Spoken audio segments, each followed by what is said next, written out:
trainers, speakers, and coaches, there's one name that stands.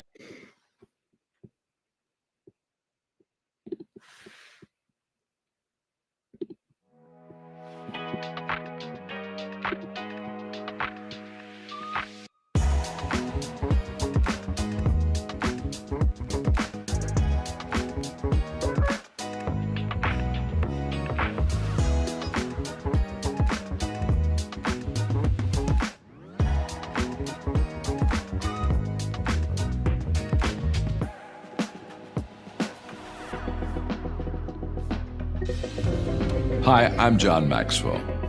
When the top companies in the world are looking for trainers, speakers, and coaches, there's one name that stands above the rest, and that's Maxwell Leadership. Our certified team members have gotten proven results for companies all over the globe, and our reputation, I'm proud to say, is second to none. Some of our members have risen to the top of their profession, including the one you're going to meet today. I proudly introduce you to my friend Bob Fabian Zinka. Welcome to the Leadership and Success Podcast with your host, Coach BZ. If you need to develop into a better leader, this podcast is for you. If you want to achieve a greater level of success, this podcast is for you. His mentor, Dr. John C. Maxwell, said it best: everything rises and falls on leadership. We hope to inspire you today and provide you with an insight that has the potential to positively impact the trajectory of your life. Welcome to the Leadership and Success Podcast.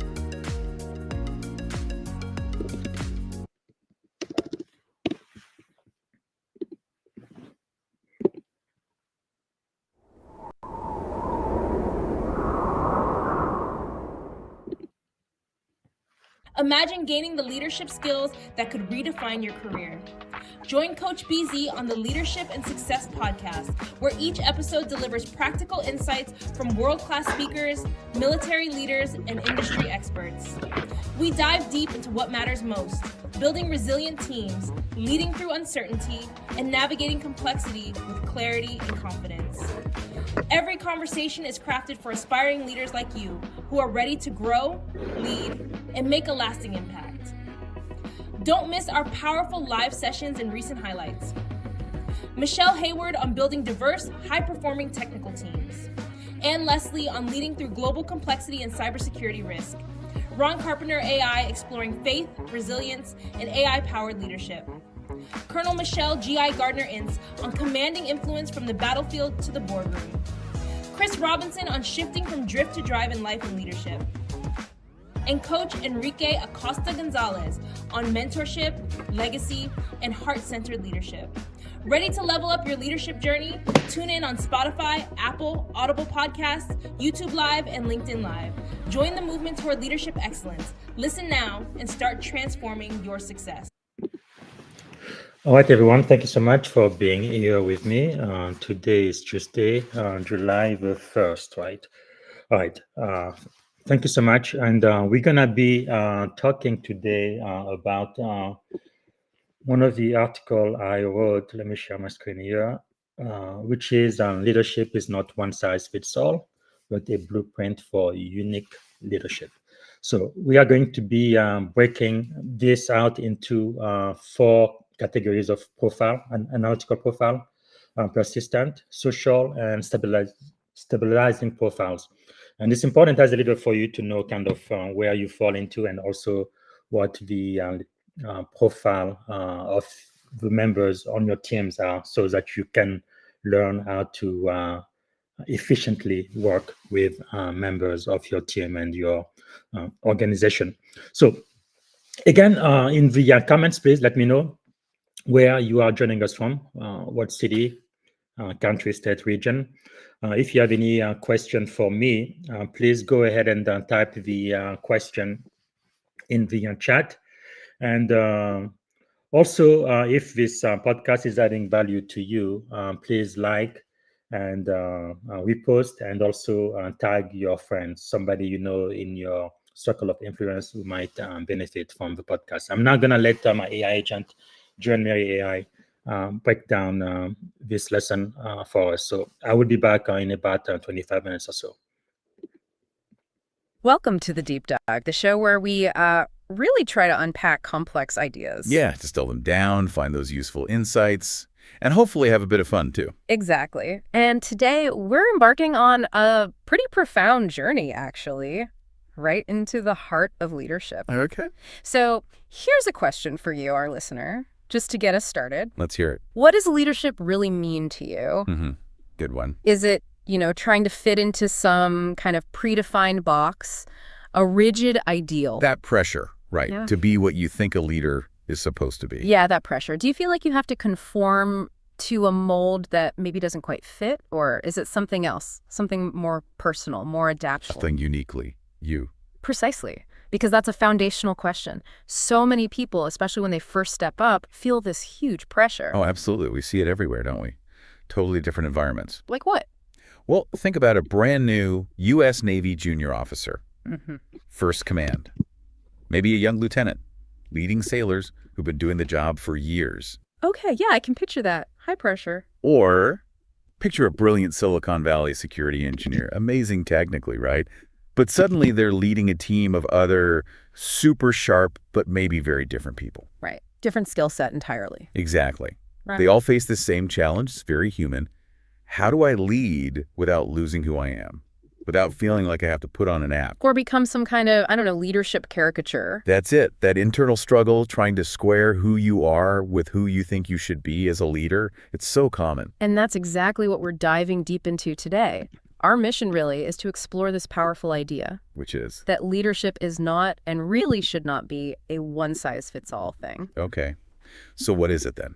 It's more about crafting a unique blueprint, something that's distinctly yours, using your authentic self to make a real impact. And our main source for this exploration is a really compelling article. It's titled Lead. Leadership is not one size fits all. A blueprint for unique leadership. And it's by Bob Fabian B.Z. Zinga.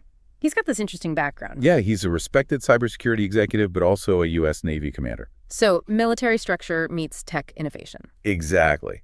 That dual perspective gives him a really practical, fascinating lens on leadership. Mm-hmm. And the article itself, it's rich. It weaves together insights from modern psychological assessment. Like personality tests. Sort of, yeah, behavioral assessments, plus timeless philosophy, wisdom from modern leadership gurus, even biblical principles. It's quite comprehensive. And he doesn't just talk theory, right? He brings in his own experiences. Absolutely. Practical tips, real stories from his own journey. We'll be pulling from those. So our goal today is to distill the core insights from all this. We want to help you, our listener, figure out not just what your unique strengths are, but how to genuinely use them. How to adapt your style to different teams, different situations. Right. And ultimately become, a more impactful leader, more influential, more inspiring. Think of this deep dive as your shortcut, maybe. Your guide to building your own authentic leadership blueprint, one that fits you. And why does this matter? Why should you care about crafting this blueprint? Good question. Because whether you're officially in charge of a team or maybe just trying to influence your colleagues on a project. Or even just aiming for personal growth, right? Exactly. Understanding your own style and, crucially, how it meshes or clashes with others is absolutely essential. Essential for what, though?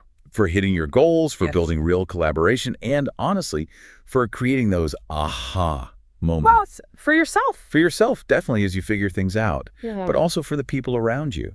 When you lead better, everyone benefits. It shifts you from just managing tasks. To actually leading people. Got it. Okay, let's dig into this core idea then. Leadership is not one size fits all. It sounds simple, but it challenges a lot of traditional thinking. For sure. For so long, there's been this pervasive idea, pushed by society, maybe even some corporate training, Oh, definitely some corporate training. that there's one right way to lead. The charismatic leader, always commanding the room. Or the decisive leader, always making snap judgments. Right. Like, there's only one successful archetype and everyone else needs to copy it. Which creates so much stress and leads to really inauthentic leadership, people trying to be someone they're not. But the argument in Zinga's article, and what we see more and more, is that real leadership is about influencing people, not just fitting a rigid mold. That's such a crucial distinction. It shifts the focus, doesn't it? From some external ideal to your internal capability. How so? Well, Robin Sharma, the leadership expert, puts it really well. He says, leadership is not about a title or a designation. It's about impact, influence, and inspiration. Impact, influence, inspiration. Okay, that's how that de-emphasizes hierarchy. Mm-hmm. Your job title, where you sit on the org chart. Yeah. That's not the point. So it's not about the position, it's about the effect you have. Precisely. The positive changes you make happen, how you inspire people to go further, the guidance you provide, it's the ripple effect. Less about the badge, more about the wake you leave behind. Makes sense. And General Colin Powell, his wisdom was so practical. He said something similar. Leadership is solving problems. Oh, okay. But then he added this kicker. The day soldiers stop bringing you their problems is the day you have stopped leading them. Wow. That's stark. It is. It implies leadership isn't about having all the answers yourself. It's about being approachable. Creating a space where people feel safe to bring you the tough stuff. Exactly. Fostering that problem-solving culture. If your team is hiding problems or trying to fix everything in isolation, That signals a big disconnect, right? A lack of trust. a fundamental lack of trust. It means they've checked out. You're not actually leading them anymore. So you demonstrate your value by engaging with their struggles, not just handing down solutions. Yes. And to understand how people engage, how they lead, how they interact, that's where these behavioral frameworks come in. Like the assessments you mentioned. Right. But these tools aren't meant to box you in or give you the single path. They actually reinforce your uniqueness. How do they do that? They give you insights into how different people naturally operate, communicate, prefer to work. They make the invisible visible. Okay. And the article mentions one key tool, the Predictive Index, or PI. Yeah, PI is a big one Zingy uses. Think of it like a detailed behavioral map. A map. It charts out individual drives and preferences and groups them into 17 distinct reference profiles. 17. That's quite a few. It is, but they generally fall into 4 broad work style categories. This map helps leaders understand the natural inclinations, the motivators, the needs of their team, and importantly, of themselves. Okay, so what are these 4 broad groups? First, you've got the analytical group. These folks tend to be really detail-oriented, driven by data, facts, logic, very task-focused. They like things precise. Exactly. They thrive on clear info, metrics, methodical approaches. As leaders, they're great at strategy, risk assessment, ensuring accuracy. But what's the potential downside? Well, they might get stuck in analysis paralysis if data is fuzzy, or maybe struggle a bit with the emotional connection if they focus only on the numbers. Need to consciously work on empathy sometimes. Could be. Then there's the persistent group. These are your deliberate, methodical types. They thrive on stability, control over their work. The finishers, see things through. Absolutely. Great at completing projects, ensuring quality, maintaining processes. As leaders, they're super reliable, conscientious. They build solid systems. The challenge there might be. Maybe being hesitant with rapid change, or delegating control freely. Their strength and consistency can sometimes slow down adaptation or empowerment. Okay. Group number 3. The social group. Typically highly extroverted, relationship-driven. They thrive on communication, collaboration. The people. Totally. They excel at building rapport, fostering team connections, creating a positive vibe. As leaders, they often build really motivated, cohesive teams through dialogue. Natural motivators. And their potential blind spot. Maybe letting tasks or deadlines slide a bit in favor of the relationships. Or struggling with tough decisions that might upset the team harmony. Consensus is great, but can slow things down. Right. And the last group. The stabilizing group. Steady, process-oriented, dependable. They bring calm, consistency, reliability. Prefer routines, ensure smooth operations. The bedrock. Good word for it. As leaders, they're fantastic at creating reliable systems, maintaining cohesion, ensuring follow-through, operational excellence. And the flip side. They might need to push themselves to embrace innovation more, adapt quickly to unexpected changes, or challenge the status quo. Stability is great, but can resist disruption. What's really striking is that the PI framework itself warns against looking for one best profile. Explicitly. It says there's no single ideal profile for all situations. That diversity isn't just nice, it's fundamental. Because a team of all one type would be unbalanced. Massively unbalanced. Imagine all analyticals great data, maybe poor morale or slow adaptation. All socials great ideas, maybe poor execution. So strength comes from the mix. Exactly. And Dr. John C. Maxwell, the leadership guru, nails it. He says assessments give leaders and teams knowledge about strengths and weaknesses so they can work seamlessly together. Seamlessly. So it's not about labels. It's about empowering collaboration. Precisely. Understanding how to optimize interactions, leverage complementary skills, build a team that's more than the sum of its parts because of the differences. Turning friction into fuel, almost. Nice way to put it. And all of this hinges on the absolute foundation: self-awareness. Back to the ancient wisdom, Socrates, man, know thyself. It's not just philosophy. It's core to modern leadership. You can't lead others effectively if you don't deeply understand yourself first, your drives, fears, tendencies. As you're just reacting, right? Completely. And Tony Robbins brings it into the modern day. He says self-awareness is essential for success, and assessments provide a common language to understand ourselves and others. That common language piece feels really key. It is. Imagine knowing one teammate needs quiet data time, another needs social brainstorming, another needs stable process. That understanding avoids so much friction. You meet people where they are, cuts through assumptions. So we have to ask ourselves honestly, have you really taken stock of your own drives? Do you know what truly motivates you? What lights you up, what pushes you forward. And just as importantly, what holds you back? Your blind spots, your triggers, things that might sabotage your effectiveness without you realizing. It's an ongoing thing, not a one-off check. Definitely not. And BZ Zinga's own story really drives this home. His background is intensely scientific, right? Chemistry, biology, microbiology. Trained to see problems like formulas, logical cause and effect. Exactly. And that worked well in science and even early in the Navy. He was a problem solver. But then came the pivotal realization. He'd get frustrated when his logical solutions didn't land with the crew or when human factors messed up a straightforward task. He learned, probably the hard way, that people aren't just variables. They have fears, hopes, and ideas. That was huge for him. moving beyond the technical puzzle to the human element. A massive shift. From analyzing circuits to analyzing motivations, much harder. So the big lesson was, Leadership requires a people-first mindset. Results, whether in a lab, on a ship, in cybersecurity, depend on trust, communication, connection, not just technical skill. he had to change his default questions. Totally. From what's the logical fix to who needs guidance in their style, what motivates them. He had to consciously shift from fixing to listening and coaching. Rewiring his own operating system. Pretty much. And Darren Hardy talks about this dual role. He says, don't just focus on growing the business. Your job as a leader is also to grow people. Nurturing the individuals driving the outcomes, not just the outcomes themselves. Because sustainable success is built on empowered people. So thinking back, listener, to a time you led a team, project, group, department, whatever. Yeah, reflect on this. Did you focus mostly on the tasks, the checklist? Or did you intentionally invest in the people doing the work, their growth, their well-being?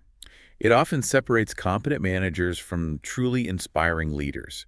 The latter, no, the tasks get done through the people. Which loops back to Maxwell's point. Leadership starts with self-knowledge and honest feedback. Even when it's uncomfortable. Because being the smartest person in the room isn't enough. You need emotional intelligence, adaptability, humility. Absolutely. And that's where assessments like PI, or another popular one, DISC, come in. DISC, what's that stand for? Dominance, influence, steadiness, conscientiousness. It's another way to map observable behaviors. Dominance is how you handle problems. Influence, how you persuade others. Steadiness is your pace. Conscientiousness, how you approach rules. So similar idea to PI, different lens maybe. Kind of. PI often looks at underlying drives. DISC at behaviors. Both create that common language Maxwell mentioned. They're tools for insight, not just labels. So you can use that insight strategically. Exactly. Let's say you're a high analytical leader, naturally focused on data.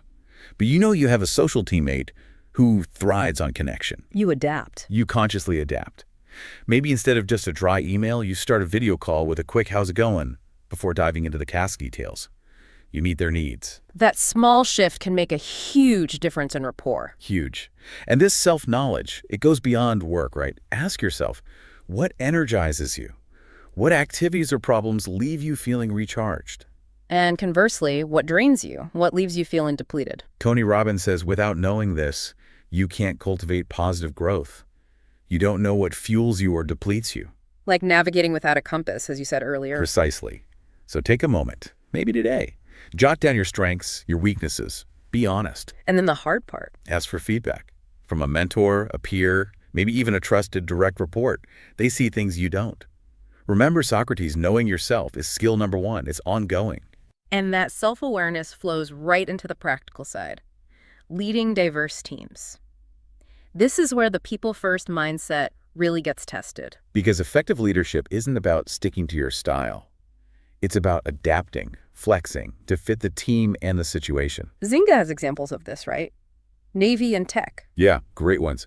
In the Navy, maybe quiet, focused engineers alongside outgoing communicators on the same watch team. Okay, big difference. Or in tech, analysts needing deep dive quiet time versus extroverts brainstorming loudly together. So the leader's job is to bridge those gaps. Yes, not force conformity, but create an environment where all those styles can contribute their best. How do you do that? What are the strategies? First, and maybe most important, listen actively. Yeah. Especially to the quieter ones. Their silence isn't necessarily disagreement or lack of ideas. Often it's just a different processing style. Zynga suggests setting aside specific time for them one-on-ones, maybe anonymous feedback. Connects back to Powell. If they don't bring you problems, you're not leading. You have to make it safe. Build that psychological safety, absolutely. Demonstrate their input is valued, not just tolerated. Okay, active listening. What's next? Flex your style. This is where self-awareness pays off. Understand your team's preferences and adjust. So talking strategy with analytical types means? Facts, data, logic, clear sequence. Present the evidence. And brainstorming with a social group. High energy, free form, collaborative. Focus on generating ideas, building consensus, tailor the approach. It's about meeting them where they are. And remember Jim Rohn's idea, we are the average of the 5 people we spend the most time with. Build your own supportive circle too. Mentors, peers who challenge you. Yes. Learn from every behavioral group you encounter. Integrate those insights. Keep learning. Okay, third strategy. Encourage and empower. Go beyond just being nice. Give credit freely, specifically. Coach patiently. Remember Les Brown. You will win if you don't quit. Leaders help others not quit on themselves. Exactly. Recognize small wins. Frame challenges and failures as learning opportunities. Build resilience and a growth mindset. You're building them up for the long game. And finally, set a clear, compelling vision. People need purpose. Regardless of their style, they align behind a shared mission. Generally, yes. Brian Tracy says, become the kind of leader people would follow voluntarily, even if you had no title or position. That's about inspiration. So paint the picture vividly. Why does this work matter? Yes. Whether it's securing a network, mission readiness, a new product, help them see the why. Your authentic passion for that purpose becomes infectious. It naturally draws people in. Okay, let's talk tools and continuous growth. This blueprint isn't static. Definitely not. First tip, use assessments as guides. PI, DISC, others. They're not magic, but they create that common language. Don't just hand out reports, discuss them. Absolutely. Ask the team. How do you see this in yourself? What resonated? What surprised you? Make it personal, actionable. Fosters empathy. Good one. Second. Practice empathy daily. Simple habit, huge impact. Start meetings checking in on the people, not just the projects. A quick, how was your weekend? Or a one-on-one chat. Yeah, a supportive nod. Show you see them as whole humans, not just resources. Third, building on flexing style. Adapt your communication. Be mindful of who you're talking to. That high analytical engineer. Maybe a concise email with data works best. Avoid overwhelming her with a rambling voice note. And the high social brainstormer. Might need that live, energetic discussion. Setting a dry agenda beforehand might kill the creativity. Tailor the method. Makes sense. And the last one? Model continuous learning. This is powerful. Be vulnerable. Admit mistakes. Talk openly about challenges you don't have answers for yet. Show your own learning process. Yes, it builds incredible trust. Encourages your team to learn from failure without fear. Normalizes growth through challenge. So, stepping back, this leadership blueprint, it's uniquely yours. It's a blend of your experiences, science, Navy, tech, whatever, and your innate style, your core drives. Not about becoming someone else, but becoming more strategically you. Exactly. Ask yourself constantly, what kind of leader do I want to be? Write it down. Discuss it with mentors. Refine it. It's a living document, not a template. Maxwell's journey of self-knowledge. So, for you, the listener, what are the actionable steps? Maybe start with a behavioral assessment, PI, DISC. Many are free or low cost. Take it, internalize it, set growth goals. And crucially, seek that honest feedback regularly. Ask for specifics. And engage with others, share experiences. Yes, your professional community, what's worked for you with diverse teams, how have you adapted? We all learn from each other. Because your unique blueprint, understood and practiced, guides you and your team higher. And remember Sharma's words, Lead with positive impact, influence, inspiration. Every challenge is a chance to grow yourself and your people. Now, Zynga's article also brings in another layer, deeper wisdom from biblical principles. Yeah, it shows wisdom comes from many sources. These offer timeless perspectives on human nature, leadership. Not just ancient texts, but relevant insights. Surprisingly relevant. Let's touch on a few key highlights. First, Romans 12:6-8. It talks about having different gifts, prophesying, leading, showing mercy according to grace given. Sounds like it celebrates diversity, like the PI profiles. Exactly. Everyone brings something unique. And leadership, like any gift, needs diligence, authenticity, not just going through the motions. So the prompt there is, what's your unique gift? Are you leading diligently, authentically? Or just out of habit. How can you align your style with your innate strengths? Okay. Next. 1 Corinthians 12:14-18 uses the metaphor of the body having many parts, all essential. The eye can't dismiss the hand. So just like team dynamics, every profile, every person contributes. No single style is superior. Right. It pushes you to ask, who thinks differently on my team? How can I empower them because of that difference, not despite it? Am I accidentally favoring people like me? How can I intentionally honor every style? Then Proverbs 20:5. The purpose in a man's heart is like deep water, but a man of understanding will draw it out. Wow, that speaks directly to the people first idea. Doesn't it? Great leaders don't just assign tasks. They understand motivations, aspirations. They don't force a mold. They draw out potential. Finding that hidden wellspring. So when did you last pause to find out what really motivates your team? Are you talking to them or drawing out their purpose? Who needs you to see them deeply? Powerful. What about Exodus 31:1-5? It mentions Basil being filled with wisdom, understanding, skills. It highlights that leaders are equipped uniquely. Some are creative, some operational, some analytical. Leadership takes many forms. So what unique skills and wisdom do you have? How are you using your specific wiring, creative, strategic, operational to solve problems? And crucially, do you celebrate others' different strengths, or do you compare and compete? Then Philippians 2:3-4. This sounds like servant leadership. Do nothing out of selfish ambition. Value others above yourselves. Look to the interests of others. It's the foundation. Putting the team's well-being and growth ahead of your own ego. Not being a doormat, but a mindset shift. So the reflection is, am I prioritizing ego or service? Where can I humble myself to elevate someone else? Who needs to be seen, heard, uplifted by me today? And finally, James 1:5. If any of you lacks wisdom, you should ask God. A practical tool, really. For those tough situations where experience isn't enough. Navigating diverse styles, complex problems. Exactly. Discernment, wisdom, vital tools. Wisdom isn't just learned, it can be sought. So, what situation needs wisdom beyond your experience right now? Have you paused to seek deeper insight?